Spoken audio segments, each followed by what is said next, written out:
கூப்பிடவே இல்லை.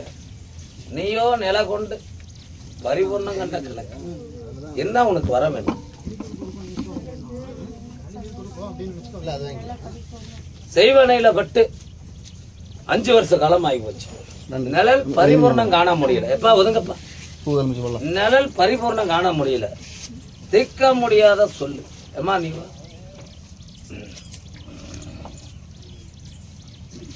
என்னமா வர வேணும் உனக்கு?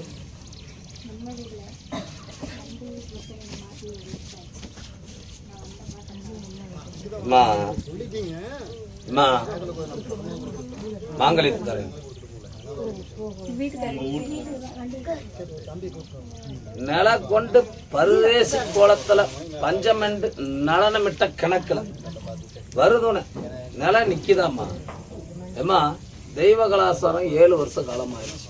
உங்க அரண்மனைக்குள்ள இருந்து தெளிப்பா பரிபூர்ணம் கண்டு நிலைய இந்த 5 வருஷ காலம் ஆணும் பெண்ணும் பலனுக்கு அறிய எந்திரிச்சனேல்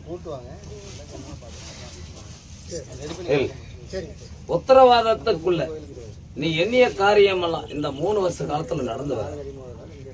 உன்னோட உடம்பும் சுத்தம் இல்லை, மனமும் சுத்தம் இல்லை. நிலை எந்த உத்தரவுல நான் அறிஞ்சு சொல். மனக்குழப்பம் அடைஞ்சிருக்க இல்லையா?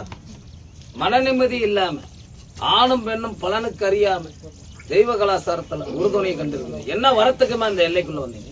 இந்த என்னும் பொருள் பரிபூர்ணம் கண்டு இந்த ரதத்தை ஓட்டிக்கூட மட்டும் வந்திருக்கீங்களா? எதுக்கு வந்துருக்கீங்க? கேட்க வண்டி ஓட்டுறதுக்குன்னு கேட்டாங்க.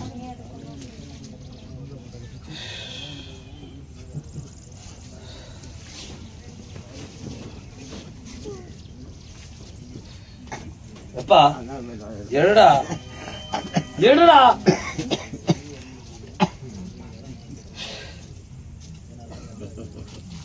என்னம்மா உனக்கு வர வேணும்? அததான் நாம கேட்டேன். என்ன அறியுதுன்னு உனக்கு அறியலையாமா? வண்டி ஓட்டணும்னு கேட்டாங்க. அதுக்கு தானே வந்திருக்கீங்கன்னு கேட்டாங்க. ஆமான்னு சொன்னாங்க. பக்கத்தில் உடல் ரீதி சுத்தம் இல்லம்மா. சரியா? மனக்குழப்பம் யதார்த்தமா வந்து 2 மாங்கலியத்தில் 1 மாங்கலியம் அமைஞ்ச கணக்கு திருமங்கலியமாமா. நில கொழிஞ்சு கணக்குல பிரகாரம் அடுத்து உங்களோட அனுகிரகத்துல நாடி உத்தரவாதத்துல வந்து இந்த இடத்துக்கு போனா தெளிவா இருக்குமான்னு எண்ணி வந்துருச்சு. ஆனா வந்தாலும் சுத்தம் இல்லை, பலனுக்கு அறிஞ்சு இன்னைக்கு நலம் பரிபூர்ணங்க குடும்பத்தோட நோய் நொடியா பலனுக்கு அறிஞ்சிருக்கிறான்னு சொல்லி வருது. எப்படிமா இருக்கும் குடும்பத்துல?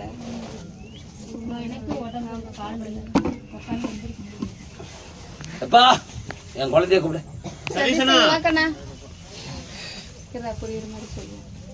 எப்பா இவங்க அழைச்சிட்டு போய் சூழாயுதத்துக்கு அந்த பக்கத்துல ஒரு கனியை கொடுத்து பலனுக்கு அறியட்டும் போ.